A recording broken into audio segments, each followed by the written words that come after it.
Fala galera, espero que estejam bem. Volta aí para mais um bate-papo descomplicado, descontraído sobre a ciência do exercício físico. E hoje nós vamos falar do exercício físico, mas o exercício físico associado à nutrição. E mais especificamente sobre emagrecimento, que por si só já é um tema que rodeia muitos mitos, que diria quando o tema também envolve aspectos relacionados ao exercício físico e à nutrição. É ou não é, Fernando? Conte aí para nós um pouquinho sobre o tema da entrevista de hoje. Fabrício. Sejam bem-vindos todos. O pessoal também que está acompanhando o canal. O tema hoje é um tema desafiador, né? Nós estamos aqui mais para aprender um pouco mais com a nossa convidada. Como você já adiantou, né? O tema é nutrição, emagrecimento e exercício físico. E a ideia é essa mesmo, trazer o que tem de mais novo em relação a esse tema, né, dando ênfase nessa questão do emagrecimento, né? Qual é a melhor dieta, né? Qual que é o melhor plano alimentar para obter o emagrecimento, que é um tema muito discutido atualmente, a questão do jejum, a questão dos tipos, né, de recomendações para suplementação. E, né, a gente traz uma convidada que é da área do exercício físico e é também da área da nutrição. Então, acho que vai ser um bate-papo muito interessante. Conta pra gente um pouquinho aí o currículo da nossa convidada, Fabrício. Com certeza. Pois é, nosso bate-papo hoje é com a pesquisadora Débora Romualda. A Débora ela é nutricionista, profissional de educação física. Ela fez o seu mestrado em Ciências do Esporte pela UFMG, o doutorado em Ciências de Alimentos também pela UFMG. Ela fez um pós-doutorado em Nutrição pela UFMG também, e tem uma especialização em andamento, em nutrição funcional e fitoterapia. Ela trabalha nas linhas de pesquisa, sendo elas emagrecimento, nutrição esportiva, jejum, obesidade e treinamento físico. Então não percam mais esse bate-papo, estou super curioso e cheio de dúvidas para perguntar aí para a nossa entrevistada. E é claro que eu vou pedir para vocês se inscreverem no canal, acionar lá o sininho das notificações e compartilhar esses vídeos com o máximo de pessoas que vocês puderem. Tá bom? Então daqui a pouquinho a gente está de volta com a Débora.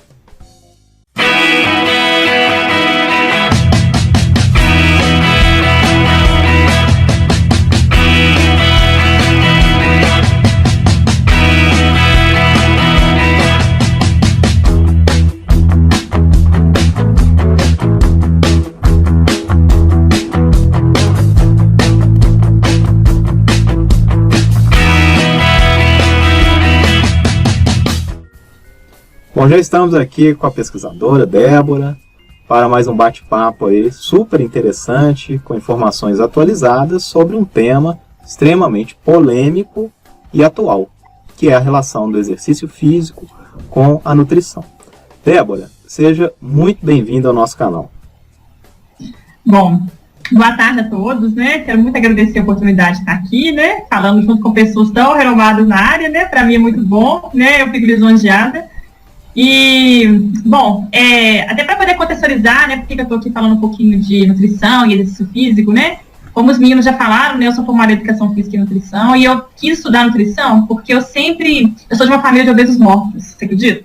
Par de pai e de par de mãe. Em casa a genética é pesada. E aí eu sempre me interessei muito por estudar essas coisas, né, eu comecei primeiro no mestrado trabalhando com a parte de emagrecimento, mas no contexto do exercício, né, que meu mestrado foi na ciência do esporte, né, quando eu formei em educação física, e aí eu vi que só com exercício eu não ia conseguir atingir tudo que eu queria em relação ao emagrecimento, de raciocínio teórico mesmo, né? E aí por isso fui fazer o doutorado em nutrição e a graduação em nutrição, né, que eu fiz os dois paralelos, e também sempre trabalhei com nutrição esportiva, né, sempre gostei muito dessa área, sempre me interessei, e no mestrado eu participei de alguns projetos junto com o professor Emerson, né, acompanhei, né, alguns projetos dele, né, na área da nutrição esportiva, então já ficava ali querer, né, entender o outro lado, né, e aí por isso que, né, que eu acabei indo para a nutrição, e hoje eu trabalho nas duas áreas, né, tanto na área da pesquisa como, né, em todo o contexto, né. Que legal, bacana. Muito legal. Ô, Débora, um tempo que a gente está tentando trazer para o canal alguém da nutrição e a possibilidade de conversar com você, que é da educação física e da nutrição, eu acho que assim acrescenta muito, porque você tem a visão dos dois olhares. Tem conflito de interesse para nenhuma das duas áreas. E aí uma coisa assim, né, já entrando na questão do emagrecimento, uma discussão, uma pergunta que sempre é feita, que a gente já conversou algumas vezes, é a questão assim, qual é o peso de cada uma das áreas, né? Qual a importância do exercício, da nutrição? Aí é meio a meio, eu sei que eu estou te colocando uma fria, né? Com certeza. Se é possível falar isso ou se isso é individualizado, né? Qual é o papel do exercício e qual é realmente o papel da nutrição? Existe um desequilíbrio entre um lado ou para o outro? Olha só, eu vou te contar isso cientificamente, né? Eu tenho até um artigo de 2019, né, que tenta responder essa sua pergunta, mas ao mesmo tempo eu vou contar como é que foi isso para mim, né, ao longo da minha carreira, para tentar responder essa pergunta sua, né? Porque quando eu fazia o mestrado, né, em educação física, eu testei alguns protocolos, né, de emagrecimento, de treinamento físico com os animais. Eu trabalhava com animais de laboratório, né? E nesse protocolo de treinamento físico, eu encontrei vários benefícios associados à massa óssea, porque eu trabalhei com essa parte de massa óssea também, né? Eu estudei os efeitos da obesidade na massa óssea e depois os efeitos do treinamento físico nesse contexto. E a gente tinha 8 grupos, né, experimentais. Esses 8 grupos experimentais tinham lá os animais de controle, né, que não tinham alterações ósseas, né, onde a gente queria discutir só o efeito do exercício e o emagrecimento. E muito me inculcou na época, eu falava assim, gente, como esses animais emagreceram, fazer contas e contas, né, de gasto energético, né, e assim, ficava assim, nossa, como assim, né, não tem emagrecimento, tá faltando alguma coisa aqui, né. Então, por essa inquietude do meu mestrado, a gente publicou um artigo, né, discutindo a parte óssea, e a parte da obesidade sempre gerando uma angústia no meu coração, né, por que os animais emagreceram com o protocolo de exercício físico que eu prescrevi na época, né, em relação ao delineamento que a gente trabalhou, né. E aí, nessa mesma época, eu fui buscar, então, nutrição. Né? E aí, uma das primeiras coisas que a professora Daliene Versiani, que é uma grande pesquisadora na área da obesidade, que a gente tem, que foi minha orientadora no doutorado, uma das primeiras coisas que a gente começou, que ela me apresentou, é o efeito da composição da dieta. E aí eu comecei a pensar além do balanço energético, quando a gente pensa em emagrecimento, sabe? Porque emagrecimento, balanço energético é importante, sem dúvida. Né? Então, se eu aumento o gasto energético, né? Obviamente, a gente sabe que isso é um fator que vai auxiliar no emagrecimento. Mas, com essa inquietude do meu mestrado e depois no doutorado na área da nutrição, eu entendi que não é só o balanço energético, né? Que emagrecer tem muito além disso. E quando eu fiquei 4 anos no laboratório de obesidade, da UFMG, o imunometabolismo, com a professora Daliene, cuja linha de pesquisa é emagrecimento e obesidade, né? E lá a gente sempre discutia, né, nas nossas reuniões científicas, né? Que quando a gente fala de emagrecimento, a gente precisa de trabalhar com outros fatores. Então, o primeiro deles é o balanço energético. Isso não mudou, não. Né? Então, sem dúvida, o balanço energético é importante. Se você come mais do que você gasta, você vai acumular na forma de gordura, ok. Né?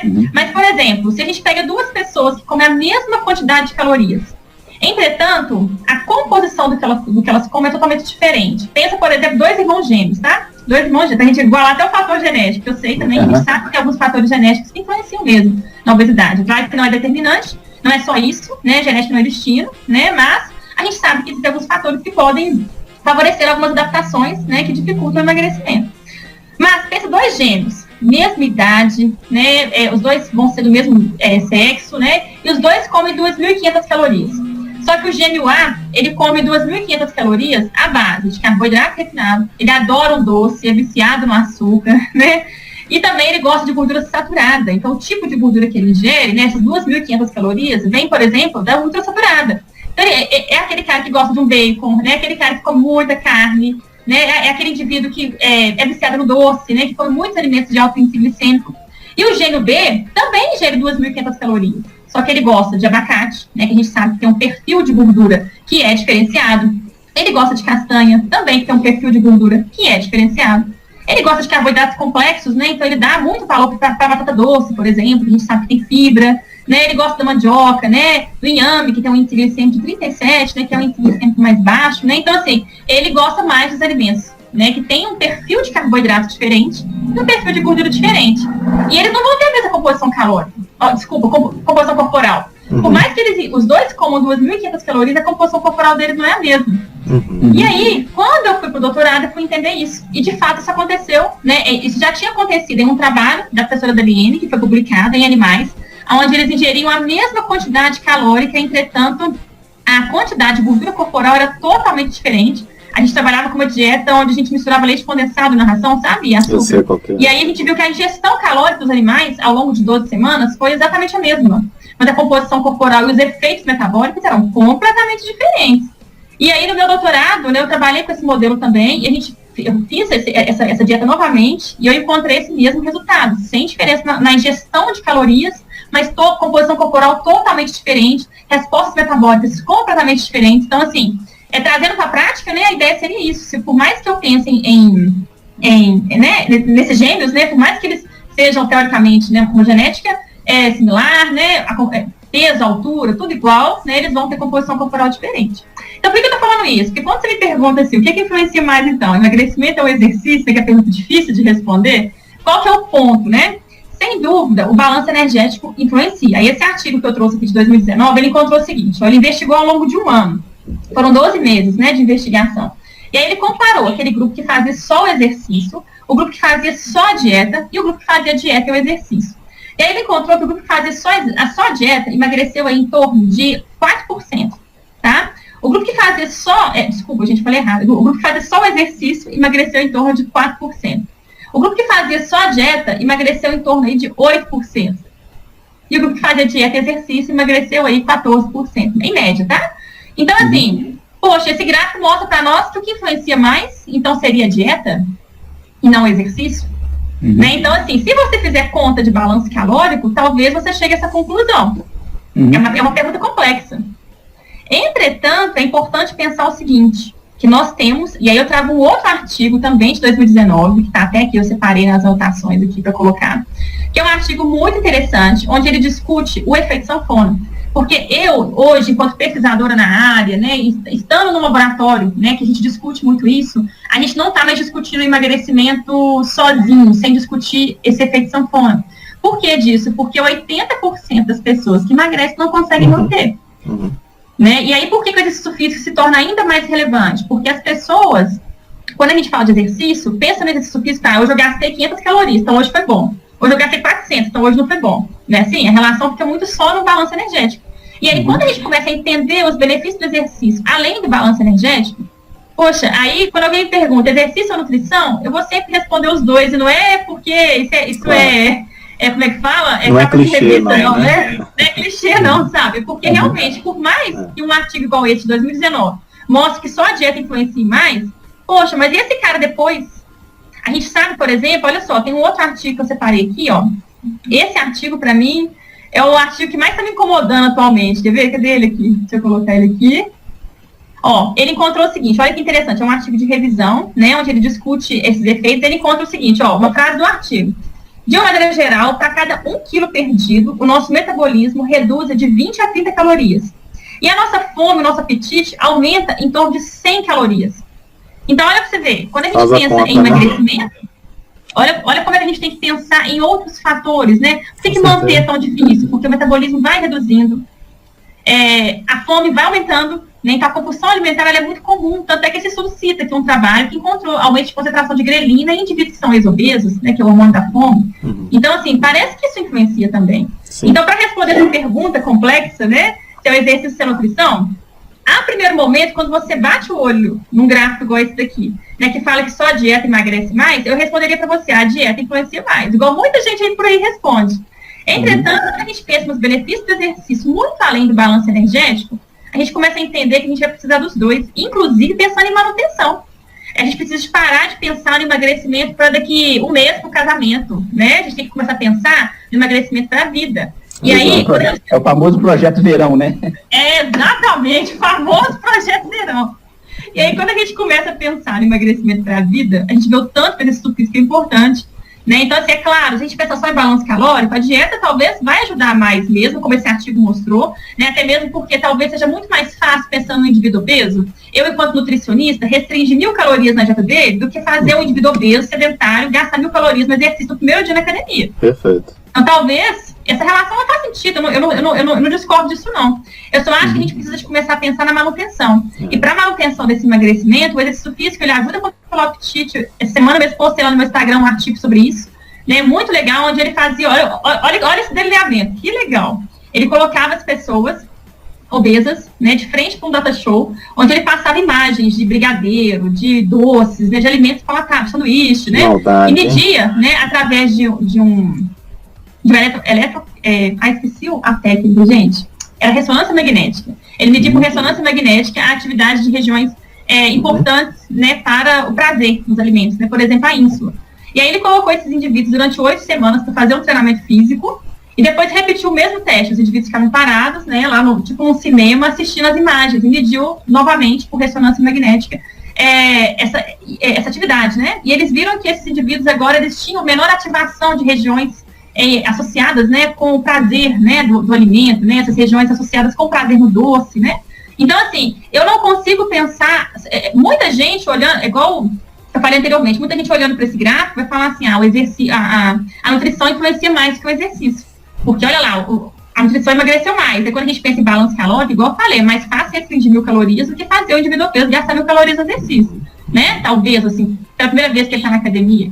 Entretanto, quando a gente pensa nessa relação da importância do exercício físico, da manutenção do emagrecimento, seja por controlar vias do apetite, seja por associar, por exemplo, a melhora da eficiência na oxidação de gorduras, né? Então, quando a gente pensa nesse contexto, eu não consigo enxergar um sem o outro. Resumindo, é isso. Eu acho assim muito interessante porque tem pessoas que têm maior facilidade com o exercício, né, e tem dificuldade de seguir uma dieta, ou vice-versa. E outra coisa, pegando o mesmo conceito que você apresentou, tem pessoas que gostam de diferentes tipos de exercício. Pode ser o mesmo gasto calórico o exercício, mas tem gente que gosta de correr, outro nadar. Então, assim, quando a gente se fecha muito, aí a gente diminui a possibilidade de sucesso, né? Eu acho que é a mensagem. Com certeza. É isso mesmo. E assim, você falou muito bem dessa questão da visão limitada, que é pensar só no gasto calórico, né? Gasto e ingestão calórica. É claro, né, Débora, que é quase injusto a gente comparar, né, o tanto que você pode gastar de caloria fazendo exercício com o tanto que você pode consumir de calorias ingerindo o alimento, né? Então, eu costumo fazer a seguinte brincadeira. Imagine que para eu conseguir gastar, se eu ingerir 5 quilômetros de bombom sonho de valsa e correr os 5 quilômetros, se eu conseguisse gastar a energia que eu consumi de 5 quilômetros de sonho de valsa, estava tudo resolvido, né? Então, basicamente é isso, né? Então, realmente... A relação não é simples, é injusta, só que os benefícios que o exercício físico traz, além do emagrecimento em si, e até pensando na autoestima e outros fatores que a gente sabe que tem uma relação direta com o querer da pessoa emagrecer ou não, não é verdade? Isso tudo aí tem que entrar num pacote. E aí, para entrar nesse pacote, a gente tem que pensar em saúde, e não projeto verão, como o Fernando comentou aí. Não tem jeito. É o casamento, tem projeto casamento também, tem vários. O problema do projeto casamento é que as pessoas às vezes fazem a dieta depois que casa. Meu Deus nos acuda, né? Agora, olha só que interessante, tem um artigo que ele fala que se o seu parceiro, né, seu marido, né, enfim, é obeso, sua chance de se tornar obeso é de 40%. Então, assim, não é só né, fator ambiental que faz, né? Claro, não só da esposa, do marido, dos filhos, né? A gente vê isso acontecendo com frequência, né? Então, isso realmente é uma coisa muito importante de ser falado. Relevante. Agora, você tocou num assunto aí, eu achei muito interessante esse estudo que você comentou a respeito da qualidade da dieta, né? Da importância da qualidade da dieta para o emagrecimento. E os alimentos que você foi citando aí, eu vi que você fez uma relação direta com o índice glicêmico. Então, a pergunta que eu queria te fazer duas perguntas. A primeira pergunta que eu queria te fazer é se essa diferenciação, pensando em uma mesma ingestão calórica, né, aquele sujeito que tem uma qualidade melhor da dieta, ele tem maior chance de emagrecimento, e essa maior chance de emagrecimento, ela tem como papel-chave que explica essa situação a insulina? Essa é a primeira pergunta que eu queria te fazer, é da insulina. E a segunda, também eu sei que tem a ver com insulina, que pelo menos é o que, pelo que eu já li, é muito vendido aí, que é a questão do jejum, né? De fazer o jejum em exercício, se emagrece mais. Nossa, né? agora deixa eu pegar, tá só esquentando essa conversa aqui. Eu sei porque, assim, eu já li muita coisa, assim, né, não científica, tá? Não, que fique claro, eu costumo dizer que é muito importante ler científico e ler o não científico, pra gente entender, pra gente entender o que as pessoas estão falando. Isso é importante. Inclusive, a partir disso daí é que a gente sugere as nossas pesquisas, não é verdade? Então, e aí eu vejo muito, eu vi assim, muito você falando aí, listando esses alimentos, né? E alimentos muito de baixo índice glicêmico e gordura insaturada, aliás, né?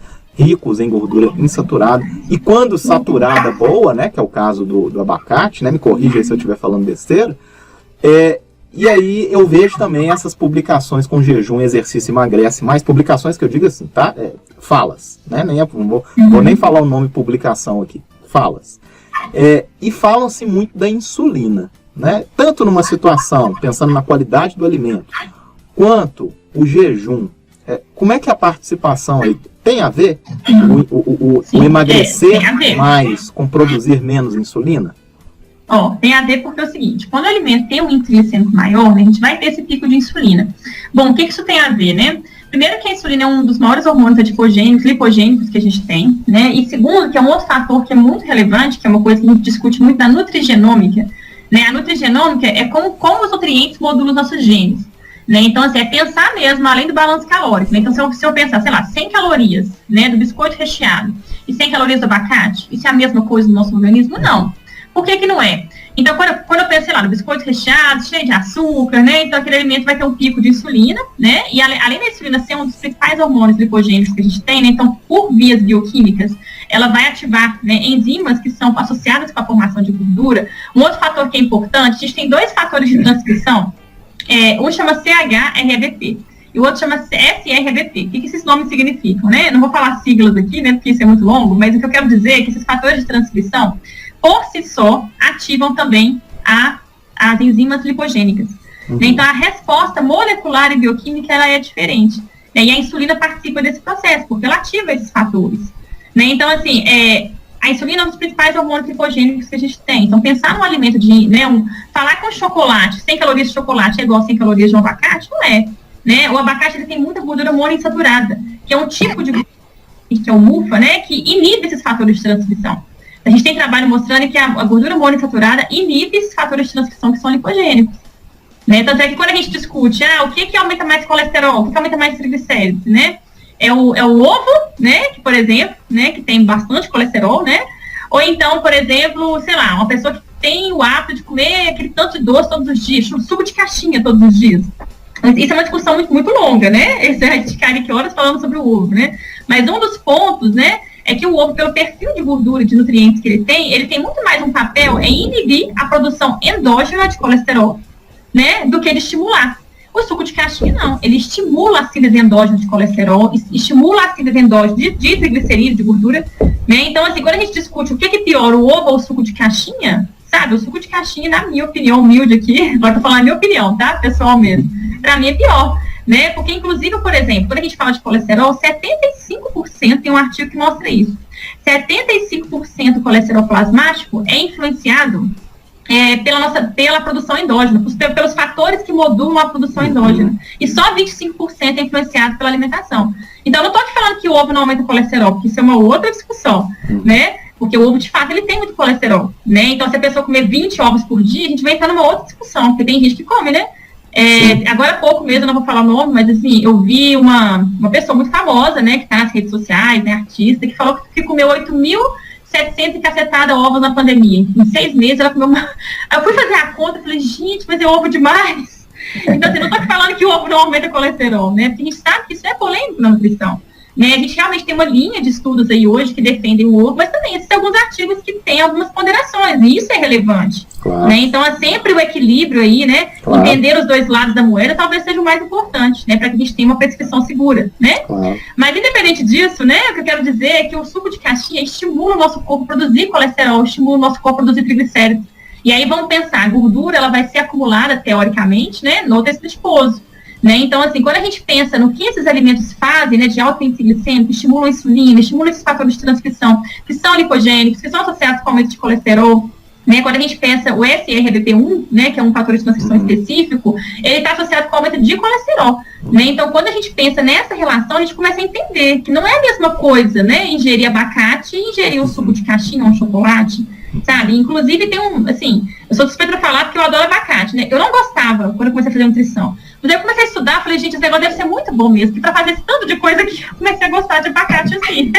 Sim. E aí, eu comecei a ver abacate. Se você for estudar, ver os artigos sobre abacate, os artigos sobre castanha, né, do Pará principalmente, e tiver tanto efeito interessante em auxiliar a redução, por exemplo, de glicemia. Tem meta-análise que mostra que a ingestão de 2 castanhas por dia do Pará está associada com redução de glicemia. Claro que a gente tem os devidos cuidados em relação ao selênio, é uma outra discussão, né, mas assim, a gente tem associação desse perfil de gordura, por exemplo, com a diabetes, por exemplo, com a dislipidemia. Tem um trabalho da nossa colega lá da USP, né, acho que é a USP ou Unifesp, agora me deu dúvida aqui, que o doutorado dela ganhou até um prêmio, acho que de melhor tese no Brasil, que ela trabalhava com 2 castanhas do Pará por dia em idosos e encontrou melhora da cognição, e ela publicou esse artigo em uma revista muito boa na nossa área da nutrição. Então, assim, pensar, né, falar que o biscoito recheado, né, falar que o chocolate, né, que tem um índice glicêmico alto, vai ser igual ao abacate, a castanha, aí pra mim não dá. Não, tá certo. A gente pode dizer que esses alimentos, né, os maus alimentos, mesmo sendo ingeridos nas mesmas calorias,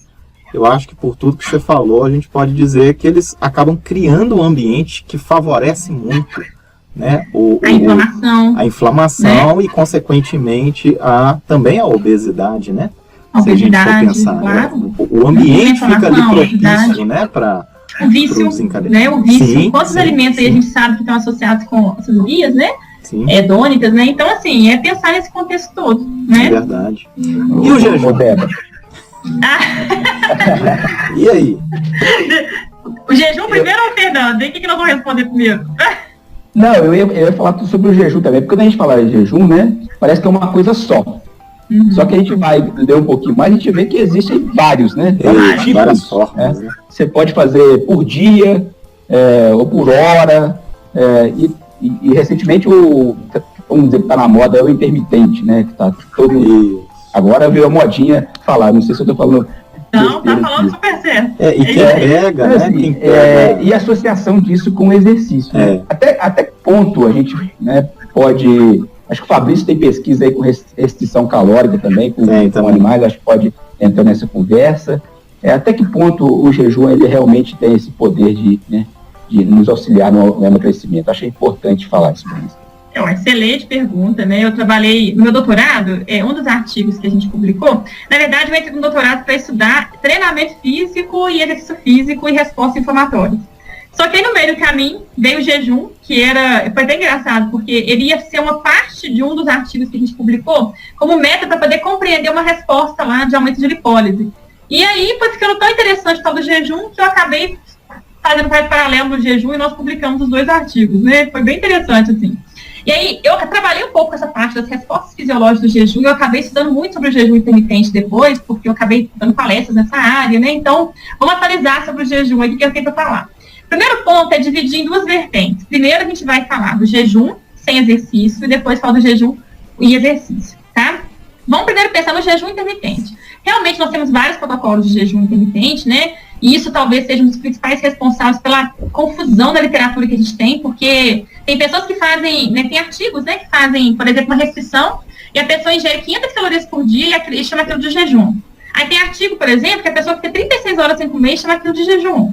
Tem artigo, por exemplo, que a pessoa fica 12 horas comendo e 12 horas de jejum, e também chama de jejum intermitente. Então, o que é jejum intermitente? Se você perguntar para um nutricionista, o nutricionista vai ter dificuldade de responder, porque, de fato, nós temos vários protocolos, né? Então, só para, de maneira geral, né, a gente tem, por exemplo, o método de 12 por 12, né, que é esse método que você fica 12 horas de jejum e depois 12 horas se alimentando. Esse método de jejum também é chamado de TRF, e talvez seja um jejum mais fisiológico, né? E, inclusive, a filosofia, né, porque eu acho que o Panda, né, que é um dos principais pesquisadores que trabalham nessa área, com esse detalhamento específico, né, do TRF, uma coisa que eu já vi em palestras nele, né, tive a oportunidade de assistir as palestras dele, é que ele fala muito que para ele 12 por 12 é uma questão assim, fisiológica, ele volta muito para a questão evolutiva, né? Se você for parar para pensar, o sol abria, o homem acordava, né? Ele ia caçar, ele ia buscar o alimento. Quando o sol se punha, o homem se recolhia e ia dormir, né? Então, assim, segundo os pesquisadores que defendem, por exemplo, o jejum intermitente, esse método 12 por 12 seria o nosso fisiológico, né? E a gente está realmente invertendo um pouco a lógica. E, de fato, Fernando, tem estudo, por exemplo, que mostra, e aí eu tenho vários estudos sobre isso, né? Eu acabei de escrever um capítulo de livro sobre isso, mostrando que o horário das refeições influencia na resposta de emagrecimento.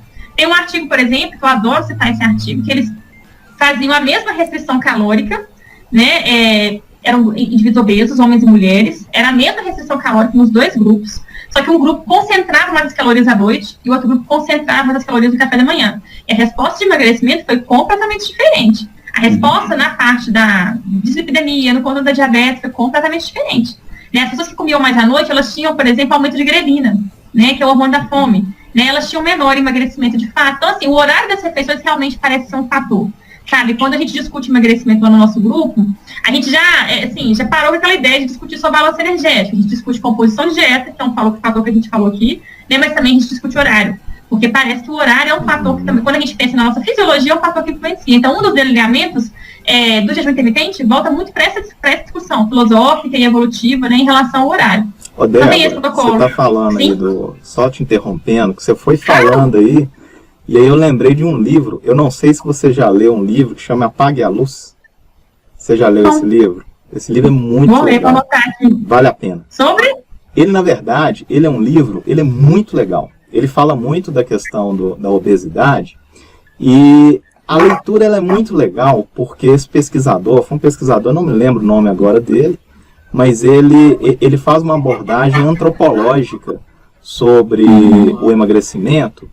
E é muito legal a forma da leitura dele, porque ele começa colocando a culpa da obesidade no Thomas Edison, que inventou a energia elétrica. A lâmpada elétrica.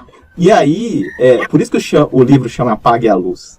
E aí, basicamente, ele fala exatamente o que você estava falando, porque luz para os nossos ancestrais era sinal de caça.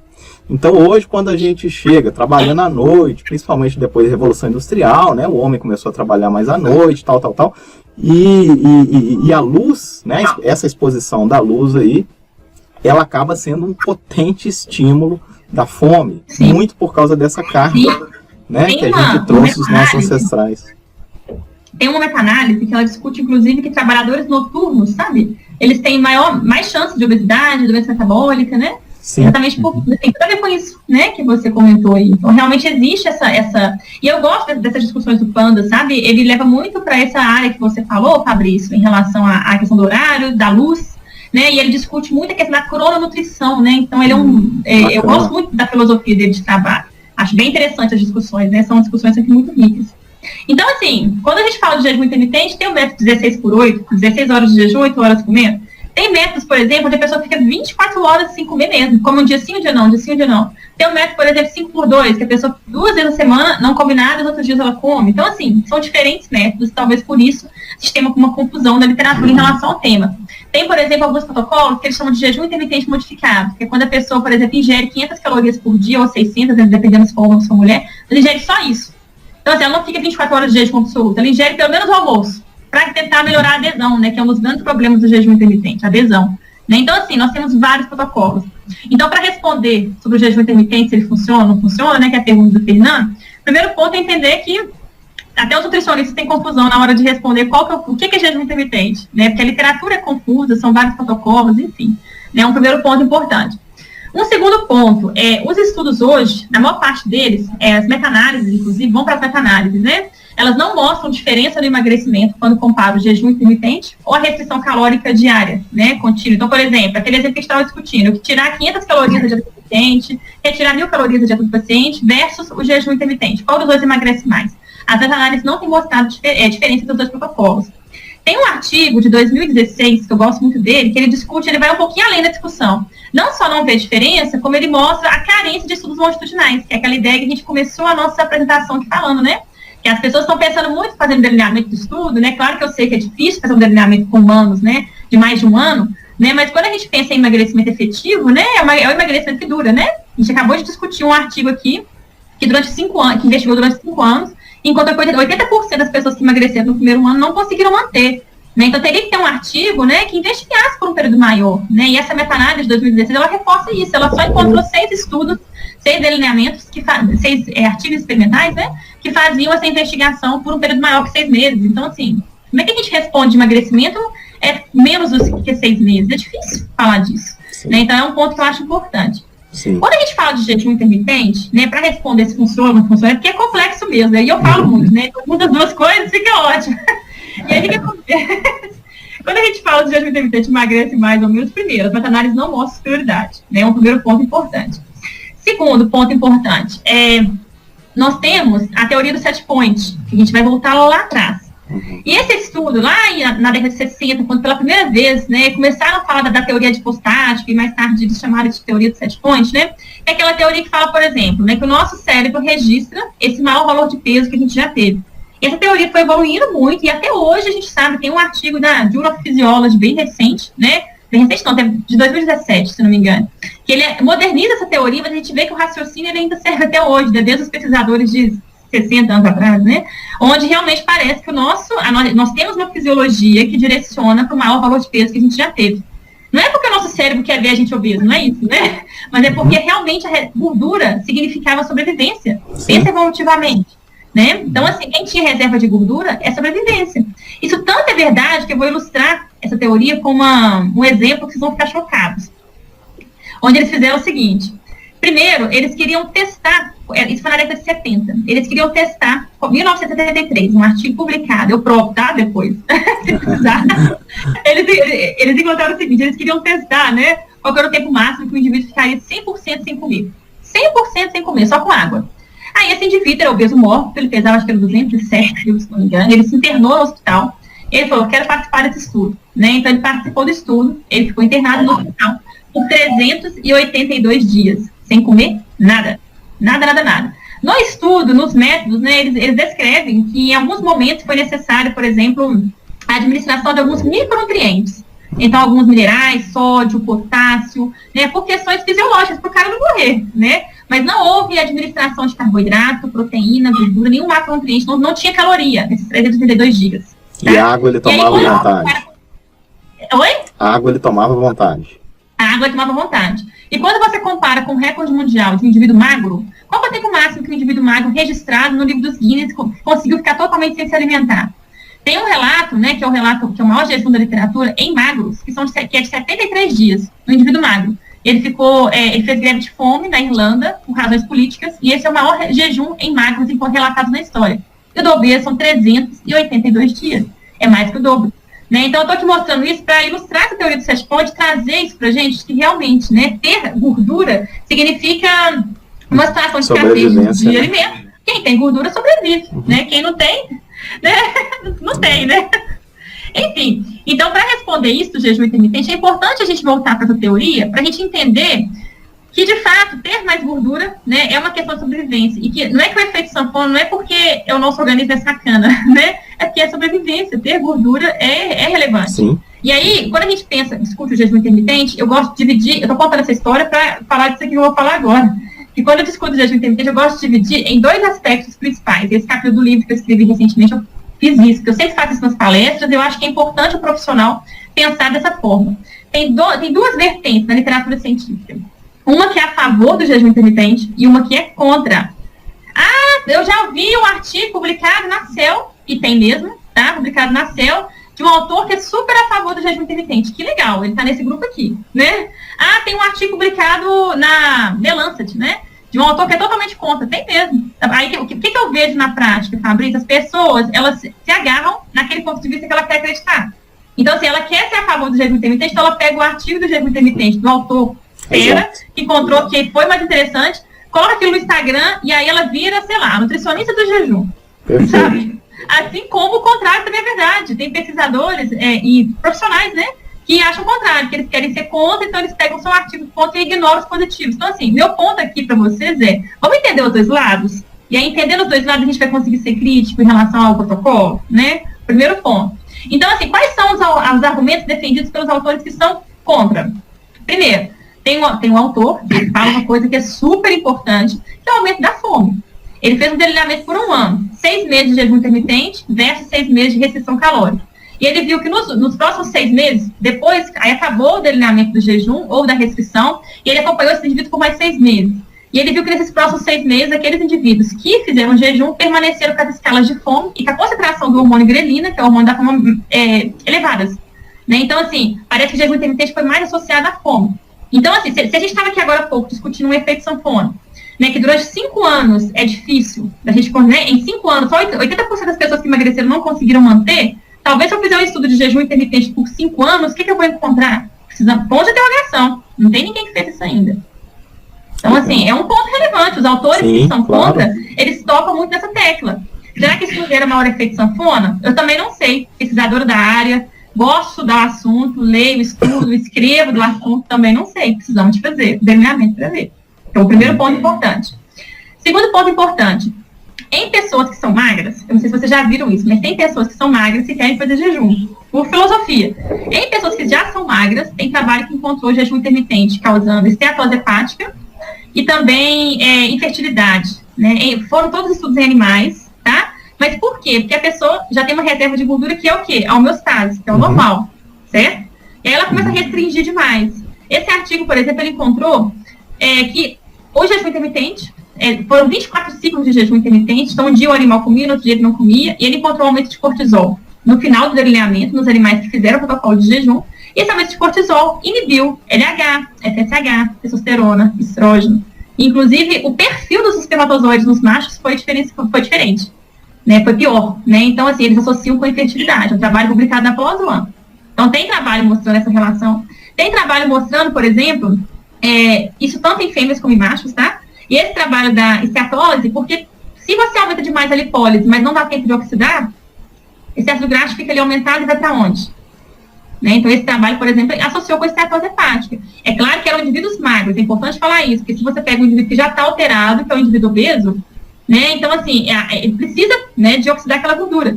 Né? O indivíduo, por exemplo, que é obeso, quando a gente fala de fertilidade, é outra discussão, né? Mas são orientações relevantes. Tem um trabalho que encontrou que o jejum intermitente, esse é clássico, The Lancet, né? Esse não tem como não falar. Ele investigou durante 1 ano. E ele viu que o jejum intermitente causou maior índice de desistência, dropout. Foi bem maior no jejum intermitente do que nas pessoas que fizeram a restrição calórica contínua. E é claro, né, gente? Imagina, né? Sexta-feira caiu o dia do seu jejum intermitente. É aniversário da sua mãe. Aí você tá lá de jejum intermitente. Vamos levar pra prática, né? Eu tô aqui falando do artigo, mas assim, levando pra prática. Né? Então, assim, nós realmente temos uma lista, né, de argumentos de autores que são contra, né? Então, a infertilidade é uma questão discutida, é claro que em pessoas que já são magras, né? Essa questão da infertilidade, da esteatose hepática, foi discutida em animais, a questão do índice de desistência, a questão do aumento da fome e da tendência de acontecer esse aumento do efeito sanfona, a gente não sabe até onde isso vai, né? Então, são questões relevantes, tá? Que a gente tem que discutir. E a adesão, né? Porque a gente está aqui falando de dieta, né? E a gente está aqui falando agora há pouco que manter esse emagrecimento pro resto da vida é o que a gente precisa de pôr na cabeça das pessoas, né? E não é o projeto verão, né? Então, assim, quando a gente discute isso, se a adesão é pior, poxa vida, temos que refletir, né? Porque a adesão já não é boa. Exatamente. Né? É protocolo, aí não vou passar um protocolo que... e acaba podendo cair naquele efeito sanfona, né? Que você acabou comentando. Então, existe uma questão comportamental que vai além dos efeitos fisiológicos. Eu acho que isso tem que ficar muito bem claro, né? Isso tem que entrar na balança. Isso tem que entrar na balança, né? Relevante. E, Débora, mas e quando juntar as duas coisas? Jejum intermitente e exercício. Bom, e exercício físico. Porque assim, na minha cabeça, né, assim, né, e pelo conhecimento aí que eu tenho, a coisa não bate, porque assim, principalmente se a gente for pegar prática de exercício físico em alta intensidade, né? Às vezes um treino de resistência, de musculação, que a musculação hoje também é muito utilizada para auxiliar no emagrecimento e tal. E aí eu fico imaginando o cara em jejum, e aí ele vai fazer exercício, principalmente em alta intensidade, que requer muito ali, né, de carboidrato como substrato energético eficiente, isso, né? Para ressíntese ATP. E não sei, e assim, como é que fica essa história? Assim, o que a gente tem hoje de mais próximo aí em termos de consenso, e eu acho que talvez você vai falar também que não tenha consenso, mas assim, o jejum, quando você fala do jejum sozinho, né, acompanhando ali seu raciocínio, e eu concordei com a maioria das coisas que você falou, até das pessoas que defendem, né, de repente, essa ideia do jejum, que veio muito, né, antes de emagrecimento, veio muito daquela prática lá do Ramadã, né, que mostrou que o pessoal tem benefícios cardiovasculares quando faz o jejum, tal. Trouxeram isso para o mundo aí do emagrecimento, ok, a controvérsia, mas a hora que coloca o exercício dela, aí complicou, né? Não entra na minha cabeça. Essa que é a verdade. Bom, eu vou te responder o seguinte, vou te responder primeiro cientificamente, depois eu vou mostrar meu ponto de vista, tá? Enquanto pesquisadora da área e também como nutricionista. Eu trabalho em consultório e eu vou te falar questões da prática também, tá? Só para poder falar uma coisa, só para não esquecer, quando a gente fala dos benefícios do jejum intermitente sem o exercício, né, tem vários autores que defendem e realmente encontram o que você falou. Sabe, Fabrício? Benefício de dislipidemia, clássico, emagrecimento, longevidade, né? A gente tem que lembrar que o cara que ganhou o prêmio Nobel aí há uns 2 anos atrás, eu acho, foi um delineamento associado com o jejum. Então, assim, tem várias questões, biogênese mitocondrial, né? Tem várias questões benéficas também. Então, o japonês. O japonês tem os benefícios. Então, assim, eu acho que cabe ao profissional colocar isso na balança, né? Então, se é um paciente, por exemplo, né, que tem aumento de irritabilidade, estresse, tem meta-análise mostrando que jejum intermitente aumenta cortisol, você vai... Não faz sentido, né? Mas agora, voltando para a sua pergunta, que é muito importante, Fabrício, do exercício. E aí, né? Bom, primeiro, vou te falar da pesquisa científica, é um assunto que eu leio muito, tá? Então, vou te falar na pesquisa científica que a gente tem. Bom, essa prática, ela vem muito do fisiculturismo. Inclusive, tem um trabalho do Schoenfeld, de 2014, que eu gosto muito, que ele traz essa parte histórica do exercício de jejum, e ele volta lá atrás, um fisiculturista que se chama Bill Phillips, que ele escreveu um livro sobre fisiculturismo, sobre as práticas dele, né, assim, sem um cunho científico, uma coisa bem da prática mesmo. E ele defendia muito exercício em jejum, e isso foi ganhando espaço, né, mundialmente, né? Então, falando um pouquinho dessa história, né, existe realmente isso vem um pouco do fisiculturismo. Inclusive, tem um artigo de 2018, né, que mostra que boa parte das práticas do fisiculturismo, a ausência de embasamento científico. Não estou aqui sendo contra ou a favor, não é isso. Estou mostrando, assim, que muitas vezes no fisiculturismo é de praxe eles fazerem as coisas, porque o fulano faz dar certo, o fulano faz dar certo, e não sei o quê, e aquilo vai sendo passado de ano em ano, de geração em geração, e virou práticas ali que a gente não tem tanto embasamento científico. Né? Não estou aqui criticando ninguém, mas só para pôr isso em xeque, né? Então, o exercício de jejum, ele tem muito disso, tá? E aí, do ponto de vista de pesquisa, nós temos, por exemplo, acho que, se não me engano, 2 ou 3 meta-análises, tá? Sobre o assunto, acho que 3 meta-análises sobre o assunto, e a maior parte delas, elas concluem o seguinte, quando a gente fala de exercício em jejum, os trabalhos mostram maior oxidação de gordura quando a gente pensa no exercício de baixa intensidade. Então, assim, se for pensar em um indivíduo que está fazendo 35% do VO2, ele vai ter maior oxidação de gordura. Então, a gente tem essa resposta nas meta-análises. Mas aí, agora eu vou falar enquanto pesquisadora crítica da área, tá? Que aí eu vou falar mesmo. Agora eu vou falar o que eu penso. Olha só, tudo bem. Você pode me falar. Ok, maior oxidação de gordura com uma sessão de exercício, num delineamento, vamos imaginar que você fez, se você investigou aí na Universidade Federal de Juiz de Fora, né?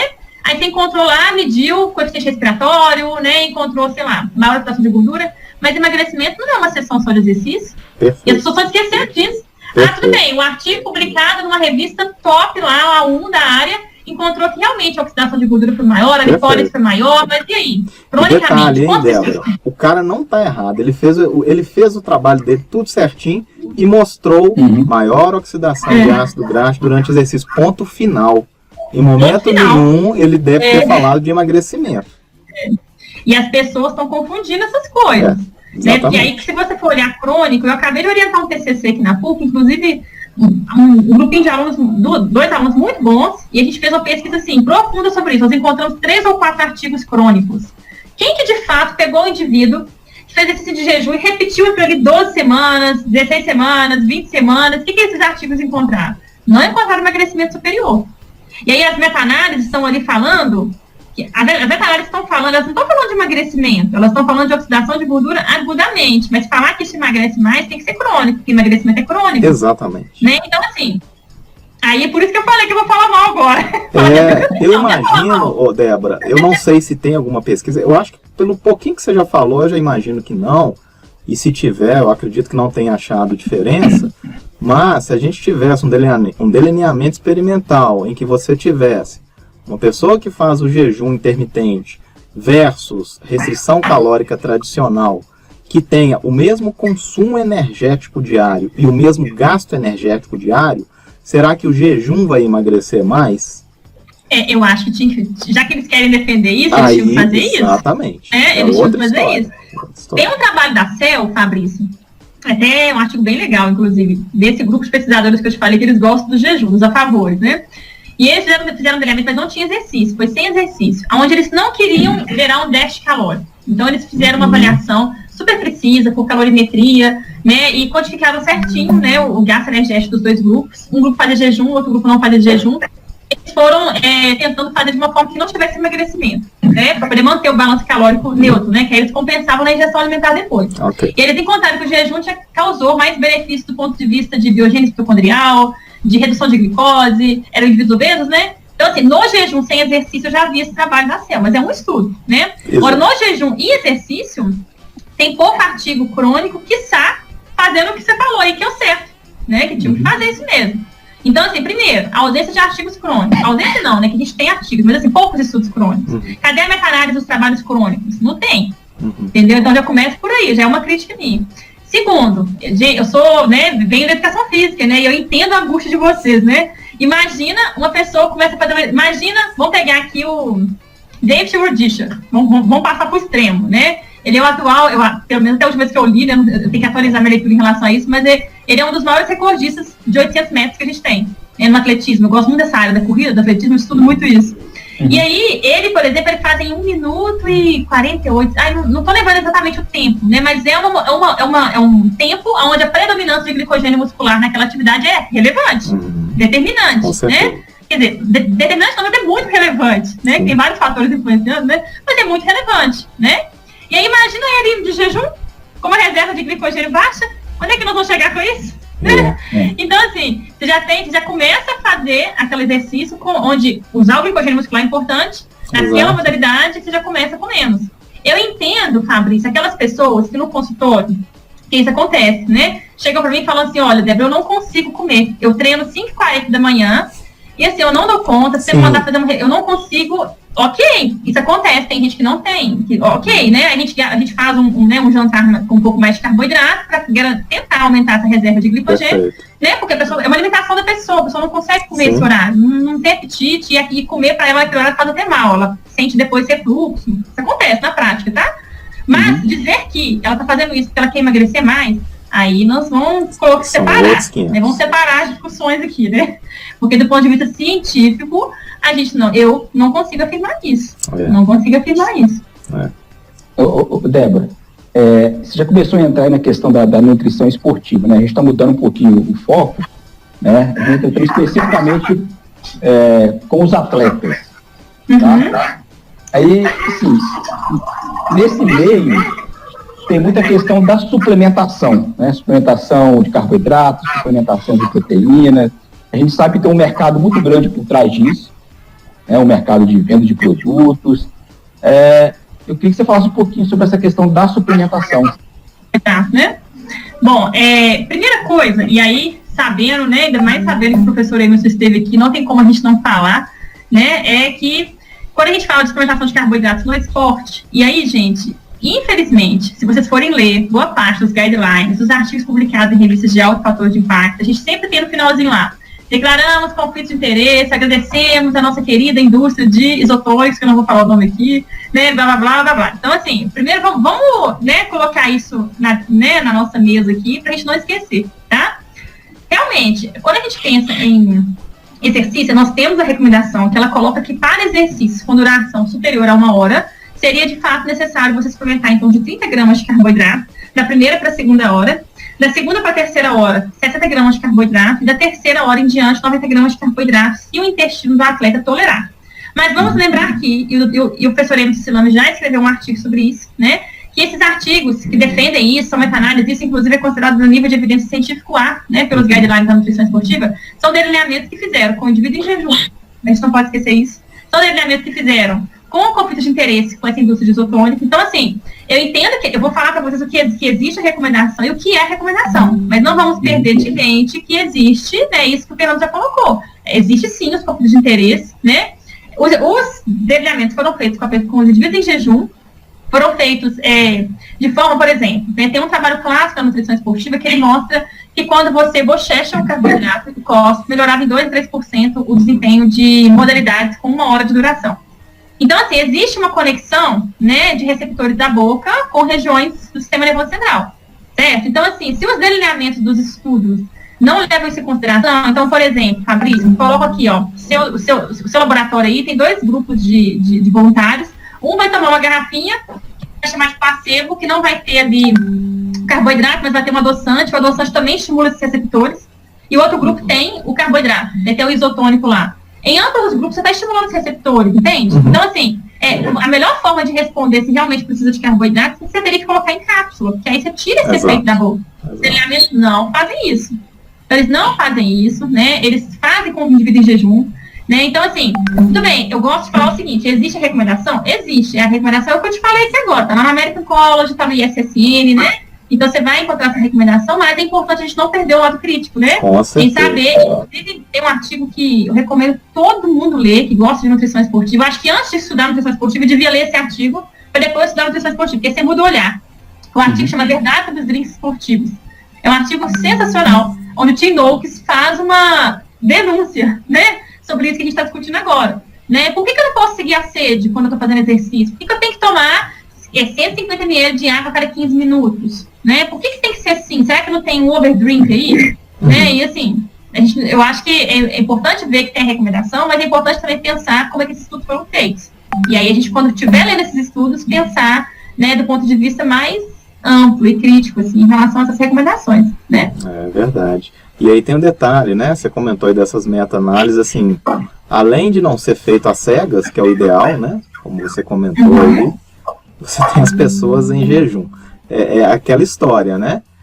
Se você botar gasolina num tanque que está vazio, isso vai fazer diferença. Esse carro pode andar mais. Mas você botar gasolina num tanque que já está cheio, isso não vai fazer o carro andar mais, né? Se a gente for pensar assim, né?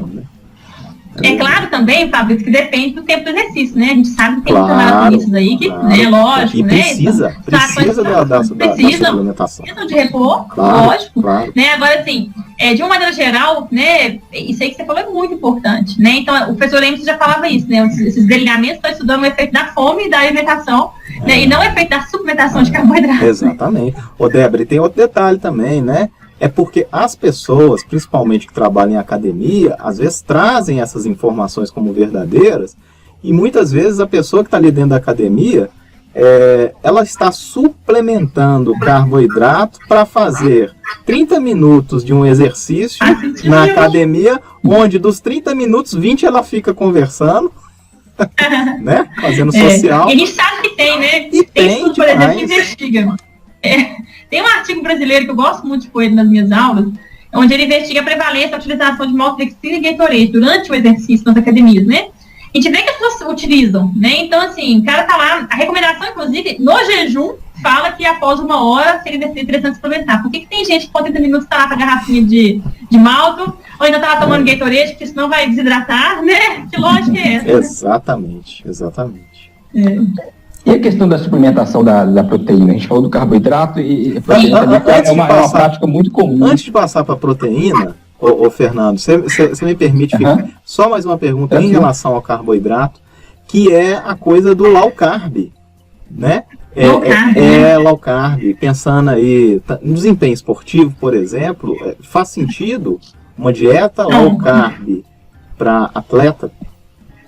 São situações, né? Uma coisa é o desportista, né? Aquele cara que está ali na academia 3 vezes por semana, querendo emagrecer um pouquinho, outra coisa é o atleta. Quando a gente pensa no atleta, né, os trabalhos do Tim Noakes, não sei se vocês já leram sobre isso, mas o Tim Noakes é um pesquisador que eu gosto muito, mas ele nessa parte específica, eu acho ele muito radical. Mas, enfim, ele é um dos maiores pesquisadores que a gente tem hoje que defendem, né, a cetogênica, né, que é ainda mais radical do que a low carb, retirar mesmo o carboidrato do atleta. De onde vem essa premissa? Porque tem estudos que mostram que se você reduz o carboidrato, você aumenta a biogênese mitocondrial, aumentando o PGC1-alfa e, consequentemente, aumentando a oxidação de gordura. né? Então, vamos pensar num atleta de longa duração, né?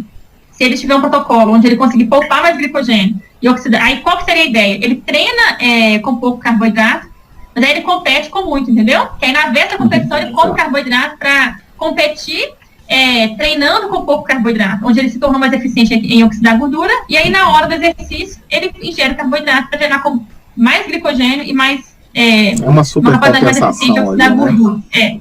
Essa seria a ideia. O Tim Noakes, ele trabalha muito nessa ideia da cetogênica no esporte. Mas, pensando do ponto de vista um pouco mais prudente, eu acho, tá?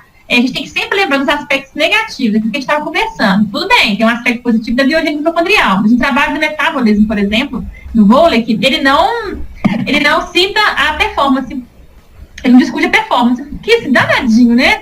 Ele discute que é biogênese mitocondrial, mede não sei o quê, mas cadê o desempenho, gente, o básico de educação física? Né? Não tem como ler um trabalho sem discutir que, né? Tem tempo para o exercício, ao trabalho, cadê? Né? Que não está aqui. Então, assim. O que adianta aumentar a biogênese mitocondrial se na prática esportiva o que mais importa é a performance, né? Entendeu? Então, eu acho que é um ponto importante. É claro que se você for prescrever, né, se o nutricionista, o profissional for prescrever uma dieta low carb, é claro que tem que pensar sempre na periodização. Então, por exemplo, se a competição março do ano que vem, né, a gente está em agosto, por exemplo, né, ele precisa de focar no emagrecimento, né, então, assim, pensando a periodização do treinamento, a nutrição tem que acompanhar a periodização do treinamento, né, então fazer uma dieta muito radical de carboidrato na véspera de uma competição, gente, não dá, né, não dá. Primeiro porque você tira, né, você diminui a quantidade de glicogênio muscular, e aí não adianta querer aumentar a biogênese mitocondrial na véspera da competição, né, então não é por aí. O que o Jochen Drupp coloca num artigo, inclusive, que chama periodização nutricional, é que se for utilizar essas estratégias, que pense junto certinho com a periodização do treinamento. Sim. Né? E acho que isso é um ponto importante. Né? Tem que acompanhar. Agora, sim, tem aspecto negativo. Você não pode prejudicar o próprio treinamento, né? Exatamente. Exatamente. Então, assim, coisas que eu acho que são importantes pensar. Qual o momento do treinamento que é? Qual o momento da periodização que a gente está falando? Está falando de low carb lá no começo, né? Ou lá na fase competitiva? Outro aspecto importante, qual a modalidade? Né? Porque uma coisa é pensar, por exemplo, lá no cara de 800 metros, 1 minuto e uns quebradinhos lá. Como é que fica, né? Que é onde a principal fonte energética é o glicogênio muscular. Então, pensar no tipo de esporte praticado, pensar no momento da periodização, né? Eu acho que são aspectos importantes para a gente poder avaliar. E lembrar, né, que quando tem um estudo que eu adoro estar ele em sala de aula, onde eles fizeram uma semana de low carb, 33% de carboidrato, uma semana de low carb foi suficiente para aumentar a cortisol e reduzir a testosterona. E mudar aquela relação clássica que a gente discute quando a gente fala de overtraining, né? Que é a relação cortisol-testosterona. Então, assim, é um tipo de dieta que pode piorar essa relação. Se ela tem overtraining, a nutrição piorando aí o quadro, né? Piora então, o não atleta, low carb no não atleta pensando no emagrecimento. O que você tem a aí dizer? já é uma outra discussão, porque uma coisa é o atleta, outra coisa é o desportista, né? Quando a gente pensa no não atleta, né, então o que vai acontecer?